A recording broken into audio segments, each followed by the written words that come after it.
Sir, ano binibenta niyo dito, sir? Chicken skin, sir. Tsaka chicken isaw. Isaw ng manok. Opo. Ano? Libre tikim, sir. Libre tikim. Oo, pag di masarap, libre.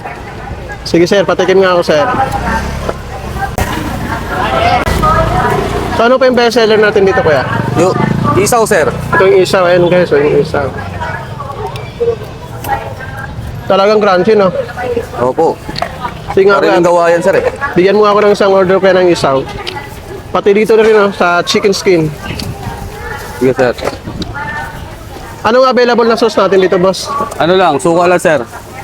Ah, ito yung suka. Suka na ano, manghang. Talagang ano to? Sariling gawa nyo to, kuya? Opo, sir. Iniyakan. Sa nakatab, kuya, magkano? 80. 80 pesos. Oo. 80 pesos nakatab. Okay, sir. Sarap yung ano, ah. Hindi siya mapait, no?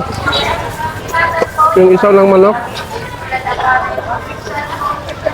Suka. So, magkano to, kuya, ulit? 50. 50 pesos yung nakaganito. Ayun. Hindi ka nalugod yan, sir. 50 rito, sir. Sige po. So, matagal na po ba vendors ng ano, kuya? Ganito. Opo, Chicken tagal na, skin. sir. Ano, 8 years na. Anong oras ka nagtitinda dito? Mas 4 ako dito, sir, eh. Mga 5, ganun. Mga 4, hapon 5. na, no? Opo. So, dito ka lang madalas nagtitinda. Hindi, sa One Luna din, sa Recto. Paggabi, sir, doon ako. Sir, talagang masarap to, sir, ha? Siyempre, sir, sariling gawa ko yan. Sariling gawa, ano? Opo. Ayan, sige, sir. Tikman natin to, sir. Sige, sir. Thank you, ha? Sige, sir. Meron din tayo dito, ano, suka. Ayun, na sarili niyang gawa.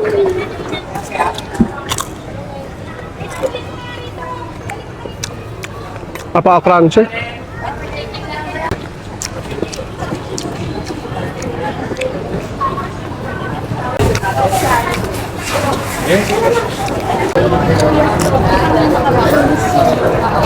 Sarap.